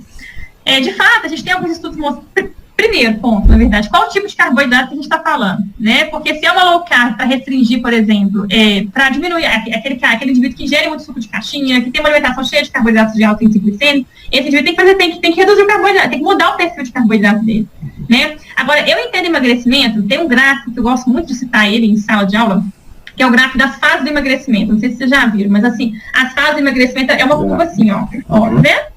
Ela começa com a fase de choque, que é quando a pessoa muda um pouquinho a dieta e o organismo já responde. Aí ela entra na fase de adaptação, depois na fase do platô, que é a fase de resistência. Eu gosto muito de um artigo que discute o seguinte, ele fala de cycling, né, que é você alternar as dietas, né? Igual a gente discute na educação física o princípio da variabilidade biológica, né? Então, assim, na nutrição a gente também tem isso. Então, assim, vou fazer uma low carb porque low carb emagrece mais. Ok. Mas aí vai chegar uma hora que o seu organismo vai acostumar com a low carb. Aí, o que você vai fazer? Você continuar com a low carb? Aí também, esse artigo que discute essa ideia do cycling, né, das dietas, né, ele fala isso, né, talvez o mais interessante é a gente utilizar as estratégias nutricionais que a gente tem como forma de estar sempre variando esse estímulo, porque a gente emagrecer, a gente não vai ter que realmente tentar ir um pouco contra essa teoria de 7 fontes que quer que você mantenha o peso maior. Então, assim, não é que a low carb é sempre melhor para emagrecimento para o cara que não é atleta, né? É pensar no cycling das dietas, dos alinhamentos experimentais. Eu, particularmente, acho que não é virar e falar que você não, jejum intermitente pro resto da vida, sabe? Não, é alternar esses estímulos nutricionais para que você consiga enganar, entre aspas, aí, seu cérebro, e aí você conseguindo potencializar o processo de emagrecimento, mesmo na fase do platô, por exemplo, que é tão difícil. Bacana, ótimo. Ou seja, não tem fórmula de bolo. Não tem forma de bolo. Isso é bom. Então vamos voltar lá para proteína, né? Proteína. Então, olha só, essa discussão da proteína é importante porque, assim, nós temos uma recomendação nutricional pós-exercício físico, né? O que essa recomendação coloca? Ó, a cada 3 em 3 horas, a cada 4 em 4 horas, aí vai depender muito da rotina do indivíduo, né? Da quantidade de proteína que eu tenho que colocar naquele plano alimentar, né? Ou seja, do cálculo energético total, né? Porque tem hora que uma coisa é uma dieta para um cara que gasta 6.000 calorias, outra coisa é uma dieta para uma pessoa que gasta 2.000, né? São respostas diferentes. Então, assim, de 3 em 3 horas ou de 4 em 4 horas, que você mantém a ingestão constante, né? De em torno aí de 20 a 40 gramas de proteína. De uma maneira geral, o trabalho do ITA, por exemplo, é um trabalho clássico, né, de 2010, um trabalho antigo, mas é porque ele é divisor de águas, digamos assim, né, na nutrição esportiva. Ele encontrava que acima de 20 gramas de proteína, por exemplo, por refeição, você aumentava a ureia, né, e não estimulava mais a síntese de proteína. Então, assim, ele defende o valor de 20. Trabalhos mais atuais, por exemplo, o estudo do Schoenfeld, publicado na Physiological Report, se não me engano, onde ele fala dos exercícios multiarticulares, porque o Schoenfeld tem um olhar mais para a educação física, né? Ele não é, né? Ele tem um olhar diferente, né? Não é igual um pesquisador que é só nutricionista, né? Ele traz uma discussão que eu gosto muito, né? Que é a discussão, porque no trabalho do ITA, se não me engano, eles utilizavam, acho que era o banco sensor para trabalhar com esses valores, né? E aí, quando você discute a prática, né, os exercícios multiarticulares, o gasto energético vai ser um pouco diferente, né, são delineamentos diferentes. Então, assim, o Schoenfeld fala que esse valor pode chegar até 40 gramas, dependendo da modalidade do atleta, né, se é, por exemplo, um cara que faz, sei lá, levantador de peso olímpico, né, onde ele utiliza a complexidade do exercício e ele utiliza muito mais grupos musculares do que aquele cara que está ali fazendo uma extensão unilateral. Então, é diferente, né? Então, o Schoenfeld, ele expande um pouco esse valor para até 40 gramas. Então, assim, hoje a gente fica mais ou menos nessa faixa. De 3 em 3 horas, de 4 em 4 horas, né, a injeção dessa quantidade de proteínas e ter atenção com o tipo de proteína, qualidade da proteína, né? Então, o colágeno não vai ser igual ao whey protein, né? Agora, a pergunta é, eu tenho que suplementar, né, sempre? Então, eu tenho que tomar whey de 3 em 3 horas, né? Tem que tomar whey de 4 em 4 horas, né? Bom, os estudos mostram que não é isso. A gente precisa de proteína com a quantidade de leucina, né, dentro do valor da recomendação, que é de 700 a 3.000 miligramas, né? A quantidade de BCA no valor da recomendação, e a quantidade de aminoácidos essenciais no valor da recomendação. E nós conseguimos isso na alimentação também. Quando a gente pensa no bife de frango, por exemplo, você consegue uma quantidade bem próxima, né, até superior a isso, dependendo da quantidade de frango que for, de proteína, de aminoácidos essenciais, de leucina. Então, assim, não precisa ser o whey protein, né? Pode ser o frango, pode ser a carne de boi, pode ser o ovo, né? Pode ser o leite, né? Aí, qual deles é melhor? A gente não tem estudo que mostra isso. A gente tem até um artigo que eu gosto muito da Sports Med, se não me engano, é de 2019, onde ele compara, ele fala o seguinte, o alimento, ele vai ter uma absorção mais lenta do que o whey protein hidrolisado, por exemplo, né? E aí, talvez, pensando naquela ideia do que o Albenar já discutiu aqui com vocês, né, que a inflamação pode durar até 24 horas, até 36 horas depois do exercício, né? Então, você está tendo aquele processo inflamatório, porque eu ainda preciso de fornecer nutrientes para aquela resposta, né, acontecer. Né? Então, assim, pensando nessa ideia, né, o pós-treino, ele não é só a refeição que você faz logo depois do exercício, né? Ele vai ser tudo que você ingere nas próximas 24, 36 horas, até você restabelecer o homeostase. Né? Então, ou seja, a pessoa tem que estar o tempo inteiro, ela quer hipertrofiar, por exemplo, né? Aí ela treina, sai da academia, toma whey, depois vai lá pro boteco tomar cerveja. Né? Não é por aí. Né? Até mesmo porque tem estudo que mostra que o álcool inibe a mTOR, né? Então, assim, quando a gente pensa na recomendação de proteína, não necessariamente tem que ser suplemento, né? Com a alimentação a gente consegue muitas vezes as quantidades de proteínas necessárias, inclusive dentro dos valores da recomendação de BCA, de leucina, né? De tudo isso. Eu acho que a mensagem que eu acho importante deixar aqui é que realmente existe a recomendação de proteína, nas próximas horas pós-treino aí, que você mantenha constante a ingestão de proteína, BCA, leucina, blá, blá, mas não necessariamente precisa ser o suplemento. No alimento a gente consegue isso, né? Em quantidade, é muito fácil, inclusive, de conseguir isso, não é difícil. Sim, né? sim. O vegano talvez seja um pouco mais complicado de bater as recomendações de aminoácidos, mas não é nada do outro mundo também não, tá? Sim. Essa ideia de que o vegano está prejudicado na performance, né? A gente sabe que isso aí também já caiu por terra, né? Porque se o vegano ele tem uma boa orientação nutricional, né, principalmente com B12, né, com vitamina D, com zinco, né, que são alguns micronutrientes que podem ser comprometidos, né, a gente consegue, né, manter aí, inclusive tem estudo já comparando, né, desempenho de vegano, não só desempenho, como hipertrofia de vegano em pessoas, né, que comem, né, os alimentos de origem animal, e o desempenho foi similar, a hipertrofia foi similar, né? A questão toda é igualar o perfil de proteína, né, o tipo de aminoácido, a quantidade de proteína, né? Eu acho que esse é o ponto mais importante. E não sair ingerindo proteína. Tem gente que faz o seguinte, sai da academia meio-dia, toma whey protein, aí chega em casa, proteína, né? Mais 2 bifes de frango lá, né? E aí você tem muito mais do que 20 gramas de proteína naquela refeição. E aí a gente tem estudo nosso, né? Aumento de ureia e também aumento de vias associadas à formação de gordura. Eu não estou falando que isso aqui vai prejudicar os rins, porque a gente sabe que isso é uma questão controversa na nutrição. Mas eu estou aqui falando que vai formar gordura. Quantas vezes, Fabrício, agora eu vou falar como nutricionista em consultório, eu monto dieta de fisiculturistas que comiam tanta proteína, aí eles chegam lá no consultório, eles estão o quê? Percentual de gordura alto. Sim. Ah, tem muita gordura muscular, beleza, mas é gordura, né? Já tem de esses dias para trás que estava com 22% de gordura. Tipo, não, isso não é muito, mas para fisiculturista isso é muito. Exato.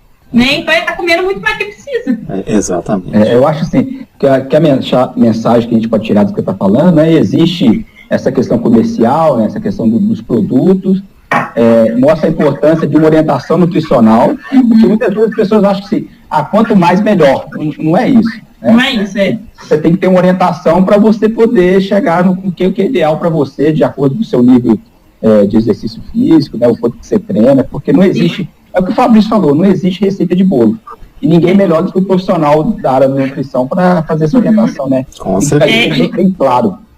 E uma coisa importante também, né, que eu não sou contra suplemento não, tá, gente? Tem muitas vezes que eu uso, ele me ajuda no dia a dia do consultório, e ele é importante, né? Você vai montar uma dieta de uma pessoa que, né, igual eu montei esse de 5.000 calorias, que eu precisava de colocar, gente, é difícil demais, né? E tem hora que ele nos ajuda, é um médico, por exemplo, que sai da academia, vai direto pro plantão, não dá tempo de comer. Tem hora que a gente precisa de suplemento, não sou contra não, eu só acho que a gente tem que pensar, né, e colocar o alimento em primeiro lugar, o suplemento em segundo, né? Tem gente que faz o contrário, né? O suplemento primeiro, chega no consultório, qual suplemento tem que tomar? Não, vamos ver sua dieta, né? Depois a gente avalia isso, né? Sim. Então as pessoas entendem. Mas esse cara, Débora, que na verdade está com déficit, igual você falou aí, o médico, sai do plantão, na verdade o suplemento ali para ele entra mais como um complemento, né? Sim. Porque o suplemento ele dá aquele a mais, na verdade. O complemento, o cara não está dando conta das necessidades diárias, vamos complementar isso com o que todo mundo chama de suplemento, né? Mas até essa lógica, às vezes as pessoas esquecem. Tem que mudar, né? Elas esquecem dessa lógica aí, né? Ô Débora, bom, ok, de proteína, acho que ficou bem claro aí seu posicionamento, né, em relação ao uso das proteínas. Agora, uma coisa que eu acho que é super bacana também de a gente conversar aqui é em relação à nutrição e imunidade. Porque né, o exercício por si só, né, o ato de se exercitar, o simples fato de você aumentar a ventilação ali, que aumenta às vezes muito, né, provocando aquelas infecções, né, do trato respiratório, né? E assim, e às vezes nem é só o atleta não, uma pessoa que é mais assídua em prática de atividade física, ela muitas vezes ela é acometida de infecção do trato respiratório. Teve uma vez, Fernando vai lembrar disso, há uns 4 anos, eu não sei, né, Fernando? A gente estava entusiasmado e estávamos indo numas competições em BH. Você lembra? Corrida? As corridas. Corrida, é o que eu mexo aqui. Pois é, e aí a gente fez lá uma de 5 quilômetros. E aí o Fernando fica me enchendo até hoje, porque eu estava tão motivado ali para a corrida que eu saí correndo. Realmente ali no pelotão ali de frente, depois eu fui perdendo um pouquinho, mas cheguei. Quantos quilômetros você corria? Eu fiz os 5 quilômetros, eu fiz em 19 minutos. Tá. Que, hoje, nossa, perfeito. Eu me achei na época. Keniano. Me achei na época. Keniano. E aí foi impressionante, muita intensidade, né, ali e tal, eu vinha fazendo um treinamento. Não deu outra, eu fiquei 1 semana depois gripado, né? Quer dizer, eu tô longe de ser um atleta, mas simplesmente um entusiasta. Mas é relevante, né, para sua saúde, exatamente, seu dia a dia, sua qualidade de vida. Exatamente. E onde que entra a nutrição para os atletas e os entusiastas aí, né? Que acabam experimentando esses episódios aí de infecção de trato respiratório. Bom, Débora, deixa eu só acrescentar, porque assim, só relembrar da entrevista do Albenar que a gente fez, sim, né, e sim, falando sobre a questão do sistema imunológico, foi muito legal sobre a janela imunológica. Acho que vale a pena deixar a dica aqui pro pessoal também, né? E não esquecer do momento que nós vivemos, né? Na questão da imunidade tá aí, do Covid. Exatamente. Eu acho legal, acho que é fundamental essa pergunta que o Fabrício está fazendo sobre a questão da alimentação e a questão da imunidade, né? Não só para atletas, mas também para todos nós, né? Sim. Bom, o que a gente tem sobre isso, né? Então, para responder isso, eu acho que tem 2 artigos que eu acho que 3, que eu acho que são interessantes. Um é o de 2016 do Glisson, né? Que é um pesquisador clássico na área da imunologia do exercício, né? E ele traz uma ideia que eu acho muito legal, onde ele separa vários nutrientes e ele coloca bolinhas na frente sobre o nível de evidência científica. Então, assim, quem tinha 4 bolinhas, ele chamou de nível de evidência científico A, quem tinha 3 bolinhas, ele chamou de moderado, enfim, ele vai fazer essa discussão. Então, vamos começar entendendo, usando esse trabalho do Glisson, né, para a gente começar a discutir isso, né? Bom, quando a gente pensa em imunidade e nutrição, né, o primeiro ponto que eu gosto de colocar é como se fosse a nutrição, ela não vai, por exemplo, no caso do Covid, né, como o Fernando já colocou, a nutrição não vai te impedir de pegar o Covid. Isso tem que ficar claro, sabe, Fernando? Porque na prática, eu trabalho em consultório, eu já vi as pessoas chegarem com essa ideia, estou vindo aqui na nutricionista porque eu ouvi falar que vitamina D, que se eu tomar vitamina D, eu não vou pegar o Covid. Não, para tudo, né? Vamos lembrar, né, que os cuidados que a OMS coloca, né, que o Ministério da Saúde coloca, é o que vai, né, te ajudar a não ter a contaminação com o Covid. Use sua máscara, tem os cuidados, lava as mãos, né, tem os cuidados necessários. O que a nutrição vai fazer é como se fosse deixar os soldados mais fortes. Né? Então, assim, a vitamina D não vai impedir ninguém de pegar Covid, a vitamina C não vai impedir ninguém de pegar Covid. É importante falar isso, pessoal, porque, na prática, quando começou a ideia do Covid, de vitamina C estava ficando em falta nas farmácias. Não é, né? Agora é a D. Né? Agora é a D, né? De fato, existem, por exemplo, estudos, tem um artigo que eu adoro, né? É uma revista bem conceituada, que é uma meta-análise que fala de vitamina D na influenza. A gente tem estudos mesmo, né, mostrando que pessoas que têm deficiência de vitamina D tiveram pior resposta ao vírus da influenza. No Covid, a gente ainda não tem estudo. Tem alguns trabalhos, a Nutrients, por exemplo, esse ano publicou algumas revisões, onde ela dá uma ideia, ela sugere que no Covid a resposta seja parecida como no influenza, mas tem que ter alguém ali testando, né, o Covid, né? Então, assim, a gente tem que estudar o assunto. A gente não sabe muito pouco sobre o Covid, né? Nós estamos aprendendo, né? Uma pandemia, um vírus novo assim, entre aspas, né? Mas, assim, é uma situação nova que a gente está vivendo, né? Enfim. Então, assim, o primeiro ponto a nutrição vai deixar os nossos soldados mais fortes, mas ela não vai te impedir de pegar Covid. Se você não tomar os cuidados, você tem que tomar, né? Então, começa por aí, né? Segundo, o que a gente tem de evidência científica? Por exemplo, vitamina D está com o número máximo de bolinhas aqui no trabalho do Glisson. Quase no número máximo, na verdade. Então, realmente, nós temos estudos mostrando que deficiência de vitamina D prejudica a resposta imunológica, levando para a área do esporte, que é o que o Fabrício perguntou. Nós temos, sim, trabalhos mostrando, por exemplo, que a deficiência de vitamina D pode aumentar a chance de infecções no trato respiratório pós uma competição, pós um treino. Então, assim, isso é relevante. E é relevante pensar nisso, porque a nossa população vive uma prevalência altíssima de deficiência de vitamina D. Quem que tem tempo para realmente ficar 15 minutos no sol, diariamente, sem protetor solar, né? Porque é assim que a melhor forma da gente produzir vitamina D é assim, diariamente, como se fosse um remédio, né? Que você ingere segunda a domingo. Né? Então, que é o que a recomendação pede, né? 6 a 7 vezes por semana. Então, assim, por causa disso, nós vivemos uma sociedade que tem uma deficiência de prevalência uma alta prevalência de deficiência de vitamina D. Isso é um fato, né? E aí, com isso, né, com essa deficiência, a gente começa a entender que as pessoas ficam mais propensas, né? Então, a ideia de suplementar a vitamina D é para deixar os soldados mais fortes, não para poder evitar de pegar o Covid, ou evitar... Eu posso garantir que se eu suplementar a vitamina D, eu não vou ter as infecções do trato respiratório de prova? Não posso garantir. Mas nós temos evidências científicas, né, 4 bolinhas aqui no trabalho do Glisson, mostrando que pessoas que têm o status de vitamina D adequado têm menos chance disso acontecer. Ok, né? Então é uma relação que a gente pode fazer, tá? Vitamina C, por exemplo, né, que o povo usa muito, né, compra muito. Né? O que a gente tem sobre vitamina C? Existem revisões, o papel da vitamina C na imunidade, ele é antigo, né, não é uma coisa nova. Entretanto, tem que tomar cuidado com isso, porque na hora que a gente vai ver o que as pessoas estão fazendo, né, elas estão lá comprando 2 gramas, né, de vitamina C por dia, né, sendo que o nosso intestino só absorve 200 miligramas por vez. Então, assim, calma, né, na hora de comprar, porque senão você não vai absorver esse tanto de vitamina C que você está comprando aí, né? Vamos no nutricionista, né? O ideal, inclusive, é que você faça, né, um exame de sangue. A vitamina D, por exemplo, O povo está suplementando sem fazer exame de sangue, não quer nem saber, né? Falou que é bom, compra sem receita, tá tudo bem. Exatamente. Então, assim, não é por aí, né? Vamos fazer o exame de sangue, vamos ver qual protocolo. Inclusive, a Sociedade Brasileira de Endocrinologia e Metabologia tem um protocolo, né, de suplementar vitamina D. Não é uma coisa assim, né? Vou suplementar porque vi na TV, né? Não, sabe? Tem que ser uma coisa séria, né? Com realmente exame de sangue, usando protocolos corretos, cientificamente, sabe? Então, assim, do ponto de vista da nutrição, o que eu posso fazer para deixar meus soldados mais fortes? Vitamina D é importante, vitamina C é importante, carboidrato é importante.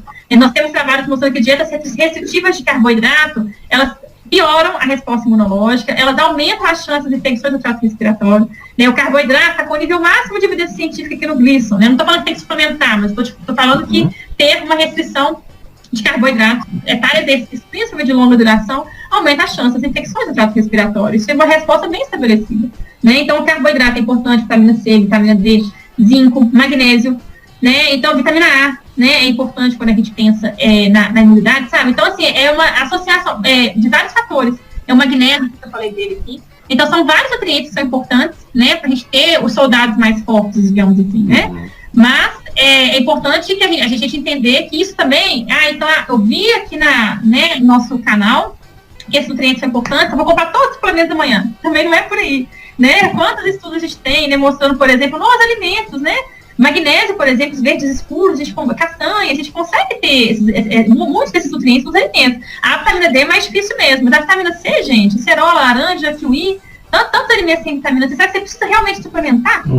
Né? E assim, até onde, né, realmente suplementar, mas tirando que, quando a gente pensa na laranja, ela não tem só vitamina C, ela tem um tanto de outra coisa que é interessante. Se eu falar da laranja aqui, nós vamos montar uma outra coisa, uma outra apresentação, né, porque a gente tem muita coisa legal em relação às propriedades da laranja, as propriedades da cerola, né, então assim, não é só a vitamina C, né, então eu entendo que a nutrição e a imunidade deixar os soldados mais fortes, mas desde que isso seja feito com orientação, com supervisão profissional adequada para isso, né, e que não seja só um suplemento, né, que vamos pensar primeiro no alimento e aí quando for necessário, no caso da vitamina D, muitas vezes é necessário mesmo o suplemento, tá? Bacana. Bom, gente, assim, lamento informar, mas eu faço um trabalho chato aqui você confere. A culpa é do Fernando. De controlando o tempo, o Fabrício me dá essa tarefa aí, eu fico como chato na história, mas assim, Débora, eu aprendi muito com você, entendeu? Acho que a gente poderia ficar aqui, já estou te convidando para voltar, eu acho que vai ser um sucesso. Vamos convidar, com certeza. É um prazer, mas aí eu queria deixar você, assim, para as suas palavras finais, uma coisa que você acha importante deixar registrado, né, a sua experiência, você vê que uma pessoa tem um embasamento científico, que é a ideia do canal, mas que também, né, tem um pé muito forte na prática, na vivência diária, né, tanto do desportista como também do atleta de rendimento, tá? Aí eu queria que você deixasse sua mensagem final. A gente tem muito estudante, tanto de nutrição como de educação física, que acompanha a gente aqui, e deixar as palavras finais para você. Bom, eu quero agradecer, né, ao Fernando e ao Fabrício pela oportunidade de estar aqui. Fico muito lisonjeada de estar aqui perto de vocês, né? Agradecer aos estudantes que vão nos assistir aqui. E a minha mensagem, né, como o Fernando falou, né, eu fiz mestrado, doutorado, pós-doc, fiz duas especializações. Então, estudar eu sempre gostei, né? E estou na prática mesmo, tenho um pé muito forte na prática, estou no dia a dia, diariamente aí no consultório, e estou firme aí na prática, atendendo pessoas com diferentes perfis, né? Então, a minha mensagem para vocês é que é possível de trabalhar, gente, é muito possível de trabalhar, fazer um bom trabalho, ganhar seu dinheirinho, né, ser remunerado por isso, utilizando a ciência na prática, né? Eu acho que esse é um ponto importante, né? Porque as pessoas muitas vezes estão presas, né? Aquele fulano tem não sei quantos mil seguidores, né? Fulano tal tem não sei quantos mil seguidores, né? Mas, assim, eu faço um trabalho hoje que eu estou muito satisfeita, assim, no consultório, estou muito feliz com o que eu faço no consultório, né? Tem um movimento muito grande lá dentro, de pessoas me procurando, e minha mensagem para vocês é possível, sim, alcançar o sucesso usando a ciência como a nossa principal ferramenta, né? Não precisa de utilizar lá o que a blogueira postou, né?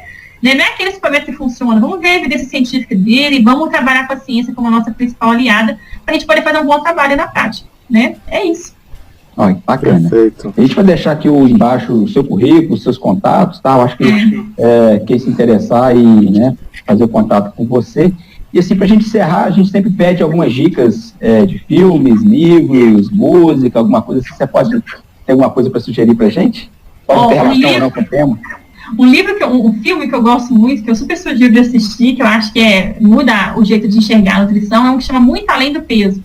Né, os estudantes de nutrição que tiverem que assistir já viram, porque todo professor e eu também me incluo nisso, coloco no primeiro período para assistir. Assiste aí, depois a gente começa o curso. Todos os pais deveriam assistir esse filme, né? Porque ele é fundamental, né? É fundamental. Tem criança em casa, né? Tem criança em casa, é um filme que eu acho que muda o jeito de enxergar a nutrição, sabe? Então, é um filme que eu deixo de dica aí, eu muito além do peso. Esse tem que assistir, né? Então, tá. Já fica o dever de casa. Eu vou colocar aqui embaixo na descrição do vídeo. Fabrício?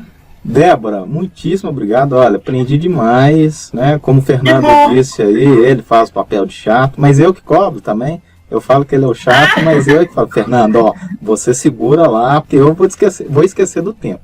Ele assumiu esse papel de chato, aí fica fazendo de conta que ele é que tá interrompendo mesmo, sabe? Mas olha, muito obrigado, viu? Foi muito legal, muito bacana escutar você falar tão bem, assim. E assim, eu acho que ficou mais marcante na sua entrevista é o tanto que você usa a ciência na prática. E isso é muito bacana, que é exatamente a ideia que a gente quer levar para o pessoal. É a minha principal mensagem, exatamente. Né? Eu muito obrigado mesmo. Obrigada a você, gente. Obrigada, Fabrício. Obrigada, Fernando, tá? Que a gente seja o primeiro de muitos, né? Que a gente combine outros futuramente. Com certeza. Né? Então, tá, olha. Débora, obrigado, viu? Um abraço. Um abraço para vocês, obrigado, meninos. Tchau. Tchau. Bom, pessoal, chegamos ao final de mais uma entrevista, né? Mais um vídeo do nosso canal. Espero que vocês tenham gostado. Eu, particularmente, gostei muito, aprendi muito. É sempre bom ouvir, né? Uma pessoa que é da área do exercício físico e também, né, tem o conhecimento na área da nutrição. Então, eu acho que foi muito proveitoso. Espero que para vocês também tenha sido uma experiência positiva, né? E se você gostou desse vídeo, né, que curta, compartilhe e nos ajude a atingir o maior número de pessoas, que é o grande objetivo desse canal. É isso, Fabrício? Isso aí, Fernando. Bacana demais, né? Um tema extremamente polêmico e cercado de muitos mitos, né? Que é o emagrecimento. E a Débora trouxe aqui as informações baseadas em evidência científica, com muita clareza. E espero que, assim como eu e o Fernando, todos aí tenham aproveitado e aprendido muito durante essa entrevista. Certo? Fechou, Fernando? Então é isso aí. Fechamos mais uma entrevista e em breve a gente traz mais novidades para vocês. Continue com a gente, siga o nosso canal e até a próxima. Até, pessoal.